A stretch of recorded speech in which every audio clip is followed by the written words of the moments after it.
Nobody wants to end up like this guy. So today on Tech Garage, we're going to help you avoid this fate.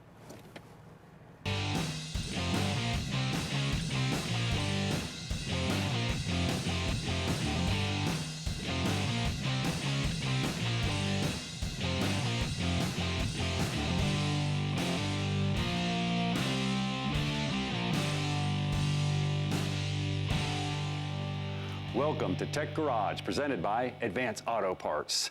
The Department of Transportation states that the leading cause of highway breakdowns are coolant system failures, and that's what we're going to talk about today. We're going to look at the coolant system, and we're going to talk about some no-start conditions. Now, about that guy on the side of the road, don't worry about him. There was a rollback coming the other way. If he needed some help, we could have stopped and helped him. Let's start out with the basics. We can look at a coolant system right here, and it all starts with the radiator. The radiator is located right here, and then the lower hose sends the coolant up, and it goes into the block, some coolant passages inside the block. Then the water pump right here is going to pump that coolant throughout the system. Then it returns up to the top where there's a thermostat. Then the thermostat holds the coolant in there or allows it to go out, depending on the temperature. Then we come out here for the upper radiator hose. It goes back to the radiator, and it dissipates that heat. Now, how does it dissipate that heat? It's the law of thermodynamics. You could have an air-cooled system. Now, an air-cooled system has these fins right here, and what happens is air passes through it. Heat always transfers from a surface that's hot to less heat. So if this is really, really hot and the outside air is 80 degrees, it's going to dissipate the heat. Now, our engine uses a liquid-cooled system. So what's going on inside of there? The piston's going up and down. As the piston goes up and down and combustion happens, we actually fire the cylinder. It gets about 1700 degrees Fahrenheit right here. The coolant's riding through there at about 200, 250. So the heat's going to jump off of the cylinder wall into the coolant, and it's going to take a ride all the way back to the radiator, where it goes through the radiator at about 200 degrees, and then the outside air is 80 degrees. It's going to jump off to the outside air. So the job of our coolant system is to take the heat from the engine and dissipate it to the outside air. Now you can see right here where it goes through the coolant passages. These coolant passages surround the cylinders right here, and as it surrounds the cylinders, the coolant rides through here and then up through the head here, and as it goes through the head here, it's going to go to the radiator and dissipate all that heat. But you know, there's a lot of components we need to look at that make that happen. Let's look at these coolant system components, and I'll share some tips on diagnostics along the way. The first one I want to look at is the radiator. Now, the radiator's job is to dissipate the heat as the coolant comes up from the engine to it. Now, you can have a top draft radiator, which means the tanks are on the top, or you can have a side draft radiator, which means the tanks are on the side, but they do the same job. What's happening is the coolant's coming in here, and as it comes through the radiator from the top and it goes on down to the bottom, the coolant fan's going to blow across this, and that law of thermodynamics is going to take over, and the heat's going to transfer from here to the outside air. Now, a couple quick tips. If this starts to get clogged up, you can run down here and you can feel. It may get hot here and then start to get cool down here. If you got some cold spots right along here, it's probably clogged up and the coolant's not allowed to flow through it. And also, check it for leaks. We'll pressure test one later. The coolant hose is the means to transfer all of the coolant from one portion to the other. The coolant hose will take it from the radiator to the block and back to the radiator. Now, I have a couple of water pumps right here, two different styles. You can see this water pump. Now, this water pump has a pulley on the front, and what's happening is the belt's driving the water pump. So it's important that your belt's in good shape, or your water pump's not going to spin and we're not going to pump any water. You can see the fins right here on the back side. As that spins, it's going to pressurize up through those coolant passages, and then what happened, the coolant's going to fly right through the block like it's supposed to.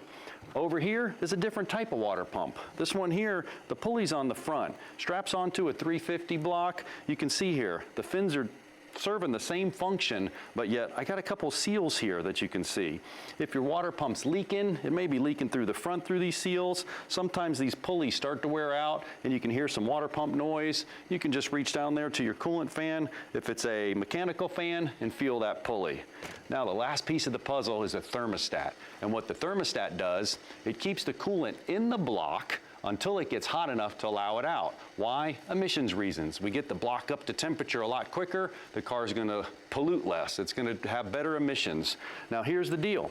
I have a thermostat right here, and I'm actually cooking one because they're set at a predetermined temperature. So what happens to a thermostat is they're actually closed like this one right here. This one's in the closed position. After a while, when the coolant gets hot, like this boiling water right here, they're gonna open, and they're gonna open just like this. Well, once they start to cool, it's going to close. Now I'm gonna put it in the water here, and you can actually see it close. It's rising up and it's closing as it gets cold, so it can keep the heat in the block. We're going to do some diagnostics and testing over on our charger as soon as we come back with more Tech Garage.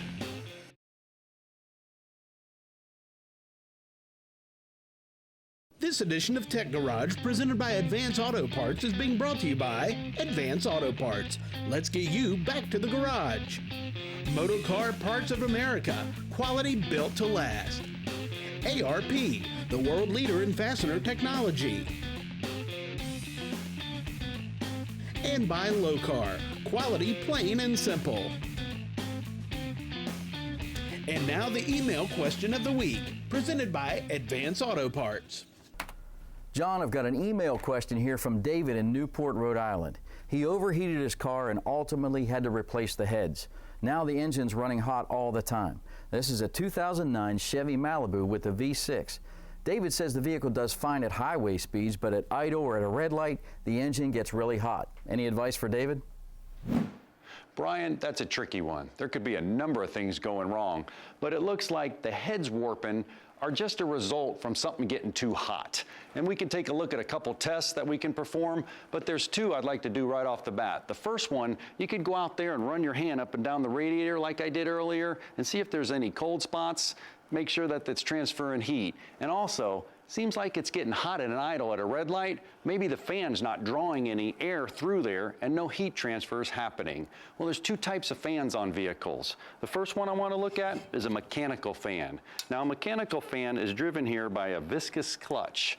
And you can see on this side, it bolts directly to the water pump. So when the engine's cold, this viscous clutch is allowed to slip a little bit, so the fan won't be going very fast. Then when the engine gets hot, the viscous clutch here starts to lock up, and when it locks up, it drives it at engine speed, pulling that air through.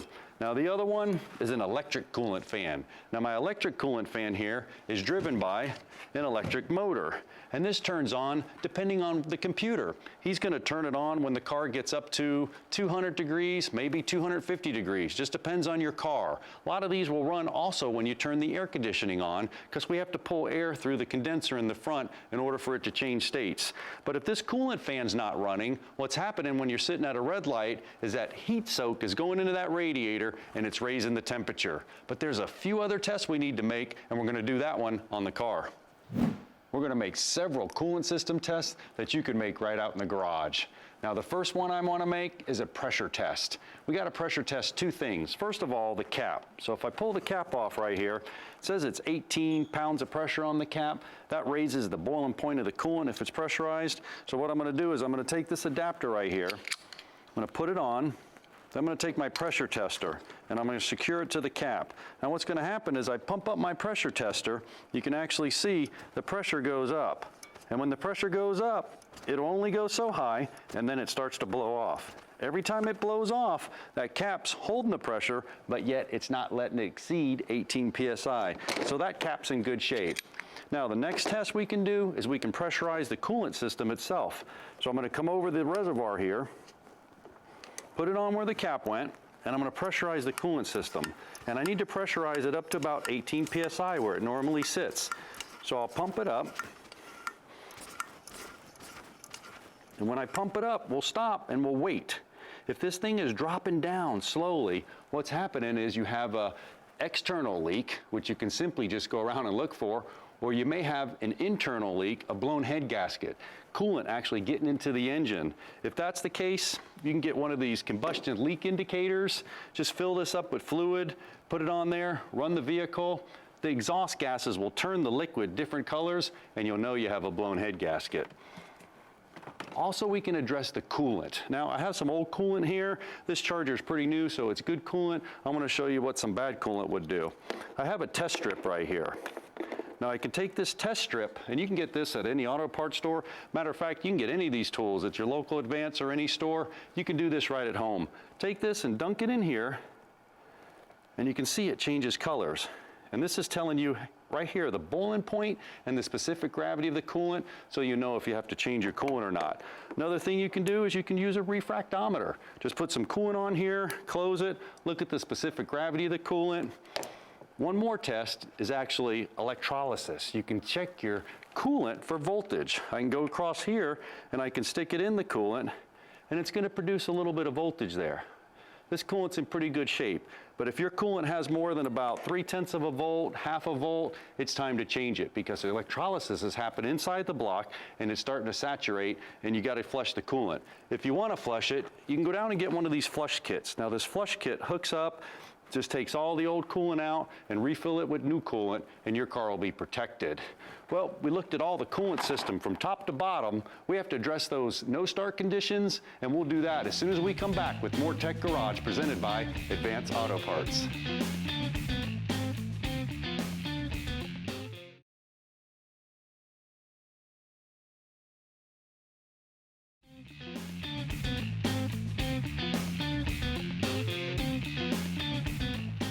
Welcome back to Tech Garage, presented by Advance Auto Parts. Well, it's time to chase that no-start condition. And in order to do that, we have to understand if it's a no-start or a no-crank. A no-crank, that's pretty simple. You turn the key, click, nothing happens, either a battery, starter, or charging system. We're talking about a no-start, and nothing's happening. There's really only three things that an engine needs to run. That's spark, fuel, and compression. We're going to check spark first, and we're going to check it on 3 different types of systems. We're going to look at a distributor system, a distributor-less system, and then we'll go over to the coil-on plug. But let's start with the distributor. The first thing we need to do is simply just check for spark. So I'm going to come over, put my spark tester here, and then you can turn it over. And when you turn it over, you see this one has no spark at all, so we just have to keep going down the line. If you don't have any spark, there's a couple other checks you can make. You want to see if the coil's sparking. Make sure that your coil has spark. You can do the same thing. You can come over to the coil wire right here, and we can pull the coil wire off, and we can go onto the coil terminal, and we can fire it up. And you can see the coil has spark. If the coil didn't have spark, we'd have to chase the primary side of the coil, but that it does have spark and it's not getting to the spark plug, we simply can go over now and perform a few checks right here on the distributor cap itself.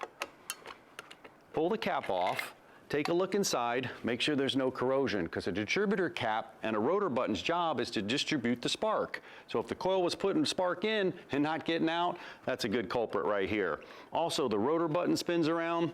Now, if we wasn't getting any spark at all from the coil, then we need to either check the ignition module or the primary side that's causing the spark. Let's take a look at the distributorless system. Now, my distributorless system works the same way as far as testing. We're going to go ahead and take our spark tester, clip it onto a good ground, take the wire, put it on there, and then we'll fire it up. And you can see this one has a good spark. If it didn't have a spark, we'll do the same checks. We'll check it all the way down the spark plug wire, over here to the coils and the ignition module, but a little bit different because this one here has a crank position sensor and a cam position sensor. See, the computer needs to have a signal from these two in order to tell the ignition module to open or close the primary side of the coil. When that happens, it induces a spark and causes a spark to happen. But these coil packs here, I have 1, 2, 3 coil packs, and I have 1 ignition module down here.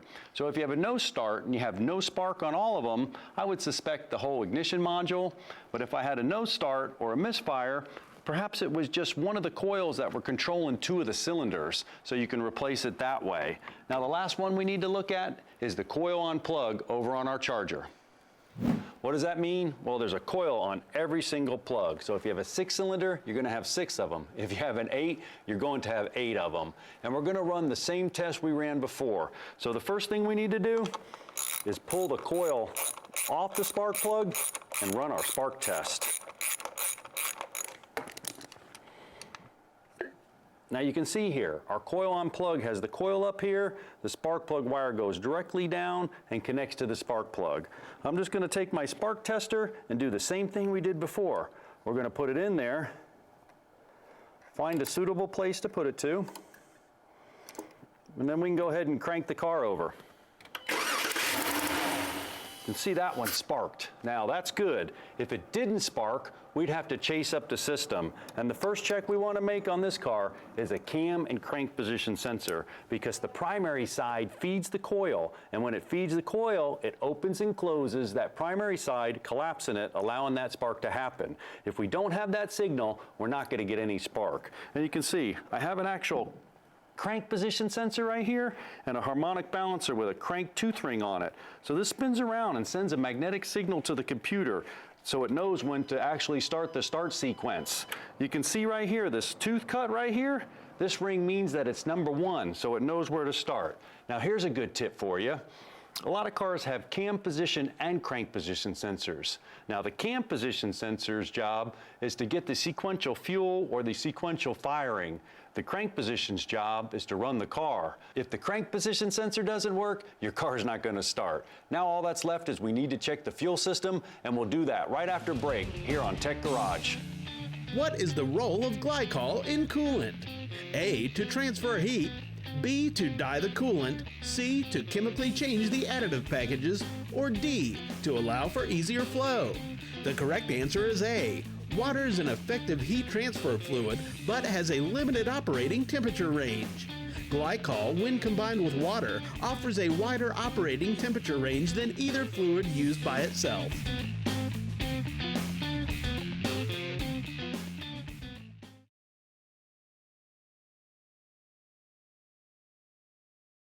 This edition of Tech Garage, presented by Advance Auto Parts, is being brought to you by Advance Auto Parts. Let's get you back to the garage.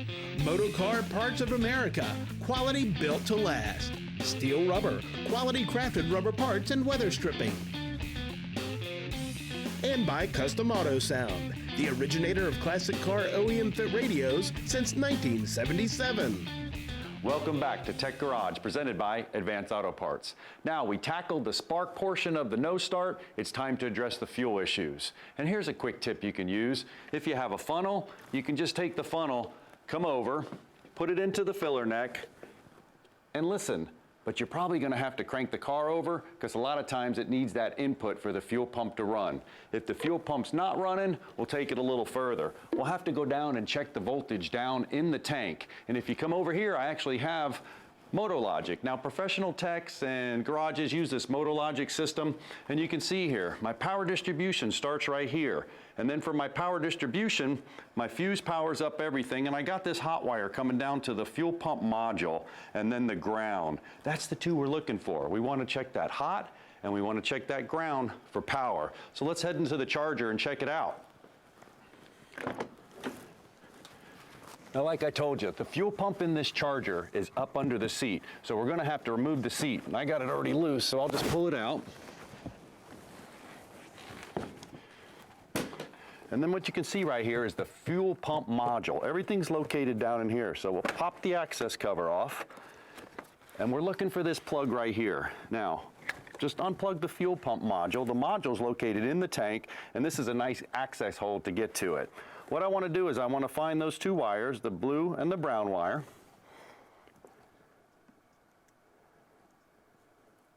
And we'll just put some T-pins in there from one side. Come down here to the ground. And when I T-pin the ground, now don't let them touch, because that's power and ground. And then what I'll do is I'll take our voltmeter, and I'm in volts right here. So I have it hooked up to volts, and I'm going to go across the power supply and the ground. We want to make sure we see 12 volts down there, but we're not going to see 12 volts until we try to crank the car. So go ahead and crank it over.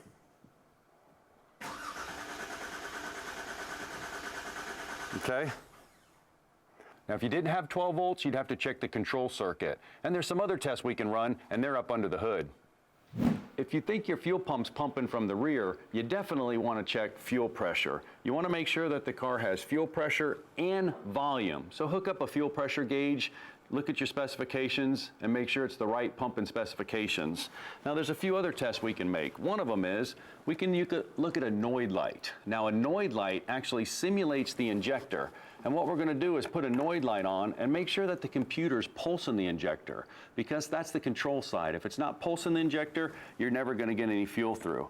And I can just take this Noid light, hook it up right here in place of the injector, and we can go ahead and crank over the car. Great. Now you see that pulse? What's that telling us is it's telling us that the computer is pulsing the injector, so the control side's good. But that doesn't mean the injector's good. A couple tests we can make there. Well, injectors are winding of wires, so what we can do is come over here and I'll show you how it works. This is an injector simulator here, and you can hear that clicking. That's opening and closing the injector. So every time that light pulses, this injector is opening and closing, but it also doesn't mean the fuel's going through it. So you may have to run some flow tests. Also, check your fuel filter. Your fuel filter could be totally clogged up and not get any fuel supply up here. You can see the media right here. The fuel's actually going through here, pumping up to here. If this is totally clogged, you're not getting any fuel. The car's not going to run. And also, don't forget about the crank and cam position sensor. We saw that earlier. When we were talking about spark, it also controls fuel. Now, if all else fails, go back to the basics. Just pull your coil out and remove your spark plug. Take a look at your spark plugs. Spark plugs tell a big story about what's going on. And I'll pull this one out, and obviously this one's pretty new. But if your spark plug was all sooty and all white and ashy here, you may have a lean condition. If it's all sooted up or black stuff on there, that means that it's actually fouled out. You want to go ahead and replace your spark plugs. Well, we looked at the front of the car with the coolant system. We went with the no start condition. You know, I can bet we're not going to find you on the side of the road. And if we find you on the side of the road, you're going to be prepared now. So from our garage to your garage, thanks for watching Tech Garage, presented by Advance Auto Parts.